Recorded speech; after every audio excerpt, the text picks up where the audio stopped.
नमस्कार, जय Maharashtra. Marathi pharma YouTube चॅनलमध्ये तुमचं स्वागत आहे.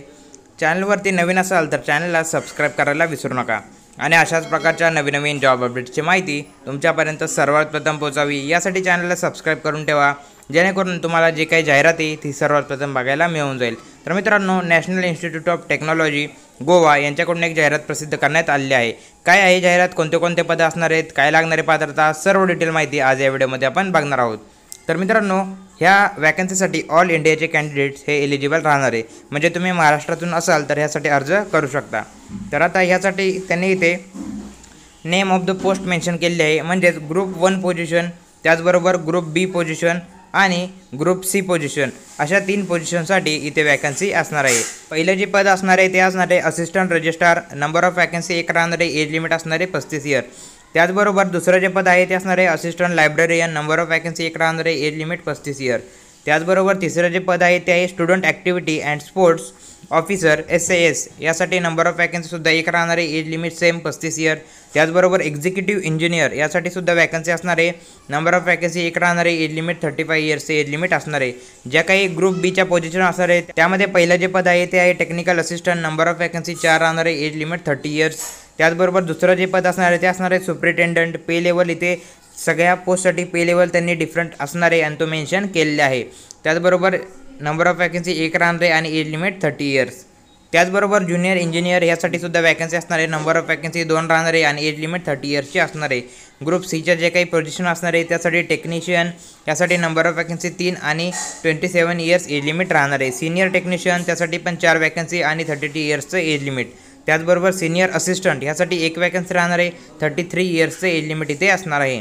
त्याचबरोबर ऑफिस अटेंडंट यासाठी सुद्धा 2 वॅकन्सी राहणार आहे आणि एज लिमिट 27 इथे असणार आहे. तर आता आपण डिटेलमध्ये बघूया इसेन्शियल क्वालिफिकेशन काय लागणार आहे, म्हणजेच यासाठी नक्की कोण पात्र असणार आहे.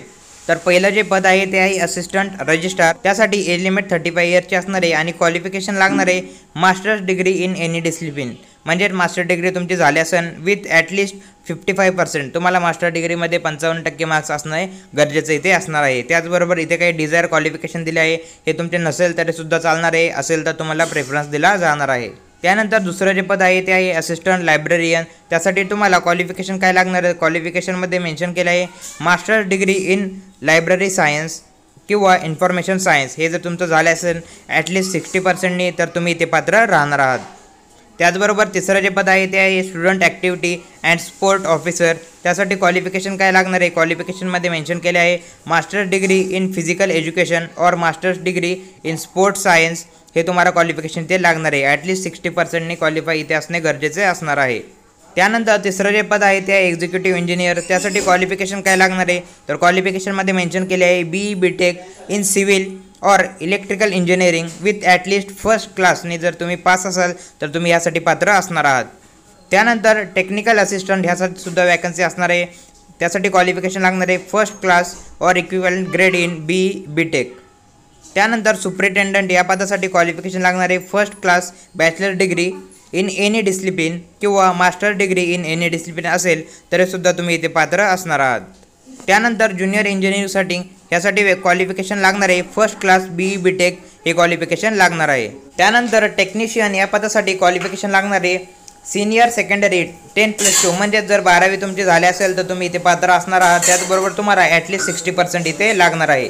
त्यानंतर सिनियर टेक्निशियन यासाठी सुद्धा तुम्हाला 10+2 म्हणजेच 12वी लागणार आहे. 12वी झाली असेल तर तुम्ही इथे पात्र राहणार आहात. त्याचबरोबर इतर जे काही क्वालिफिकेशन आहे ऑरमध्ये ते सुद्धा त्यांनी इथे मेन्शन केले आहे. ते सुद्धा सविस्तर तुम्ही या PDF मध्ये वाचू शकता. ही जी PDF असणार आहे मित्रांनो ती आपल्या टेलिग्राम चॅनलवरती अवेलेबल करून देतो. टेलिग्राम चॅनलची लिंक हे डिस्क्रिप्शनमध्ये प्रोव्हाइड केलेली आहे. त्याचबरोबर सिनियर असिस्टंट या पदासाठी क्वालिफिकेशन काय लागणार आहे, सिनियर सेकंडरी 10+2 म्हणजे 12th झाली असेल तर तुम्ही इथे पात्र असणार आहात. त्याचबरोबर तुम्हाला इथे टायपिंगचा स्पीड सुद्धा लागणार आहे. त्यानंतर ऑफिसर अटेंडंट यासाठी सुद्धा वॅकन्सी असणार आहे. ह्यासाठी सुद्धा तुम्हाला 10+2 म्हणजेच 12वी लागणार आहे. त्यानंतर ह्यामध्ये तुमचं सिलेक्शन कशा प्रकारे होणार आहे, म्हणजेच ह्यासाठी तुमची जी काही सिलेक्शन प्रोसेस असणार आहे ती आता बघूया. यामध्ये सिलेक्शन प्रोसेस काय असणार आहे, तर सिलेक्शन मित्रांनो तुमचं 2 स्टेजमध्ये होणार आहे, स्टेज 1 आणि स्टेज 2. स्टेज 1 मध्ये तुम्हाला एक रिटर्न म्हणजेच मल्टिपल चॉईस क्वेश्चनची एक रिटर्न एक्झाम द्यायची आहे. 90 मिनिट्सचा कालावधी इथे राहणार आहे. त्यामध्ये तुम्हाला इथे मेन्शन केले आहे कोणते सब्जेक्ट राहणार आहे ते सुद्धा त्यांनी इथे मेन्शन केले आहे. त्यानंतर फर्स्ट स्टेजमध्ये जर तुम्ही पास झाले, क्वालिफाय झाले, त्यानंतर तुम्ही सेकंड स्टेजसाठी अपियर असणार आहात. सेकंड स्टेज ही तुमची स्किल टेस्ट असणार आहे. त्यामध्ये फक्त तुम्हाला क्वालिफाय नेचरचे असणार आहे. फक्त तुम्हाला ॲव्हरेज मार्क्स पाडून यामध्ये पास व्हायचे आहे. त्यानंतर आता बघूया अर्ज ह्यासाठी कुठे करायचा. तर अर्ज तुम्हाला ऑनलाईन पद्धतीने करायचा आहे. ही जी असणार त्यांची ऑफिशियल वेबसाईट आहे, ती वेबसाईट आपल्या डिस्क्रिप्शनमध्ये सुद्धा मेन्शन करून देतो. या वेबसाईटवरती जाऊन तुम्हाला ऑनलाईन पद्धतीने अर्ज करायचा आहे. त्यानंतर ऑनलाईन पद्धतीने अर्ज केल्यानंतर त्या अर्जाची PDF तुम्हाला डाउनलोड करायची आहे आणि ती PDF तुम्हाला ऑफलाईन या ॲड्रेसवरती सेंड करायची आहे. तुम्ही स्पीड पोस्टने सुद्धा ती PDF या ॲड्रेसवरती सेंड करू शकता. त्याचबरोबर ॲप्लिकेशनसाठी फीज किती लागणार आहे, तर तुम्हाला अनरिझर्व कॅटेगरीसाठी, ओपन कॅटेगरीसाठी 1000 रुपये ॲप्लिकेशनची फीज राहणार आहे. ग्रुप A या पदांसाठी, त्याचबरोबर ग्रुप B आणि C पदांसाठी 500 रुपये फीज राहणार आहे. त्याचबरोबर SC, ST, PWD, EWS या कॅटेगरीसाठी ग्रुप A साठी 500 रुपये आणि ग्रुप B आणि C साठी 250 रुपये इथे फीज राहणार आहे. त्यानंतर ऑनलाईन ॲप्लिकेशनच्या डेट्स काय राहणार आहे, तर इम्पॉर्टंट डेट्समध्ये त्यांनी मेन्शन केले आहे. ॲप्लिकेशन ओपनिंगची जी डेट असणार आहे ती असणार आहे 28 मार्च 2025 पासून ॲप्लिकेशन ओपनिंगची डेट सुरू झालेली आहे. त्याचबरोबर क्लोजिंग डेट, लास्ट डेट जी असणार आहे ती असणार आहे 27 एप्रिल 2025. या तारखेच्या आत तुम्हाला ऑनलाईन अर्ज हे सबमिट करायचे आहे आणि 6 मे 2025 या तारखेच्या आत तुम्हाला हार्ड कॉपी जी काही ऑनलाईन ॲप्लिकेशन अर्जाची जी PDF असणार आहे ती तुम्हाला 6 मेच्या आत तिथे ऑफलाईन पद्धतीने सबमिट करायचे आहे.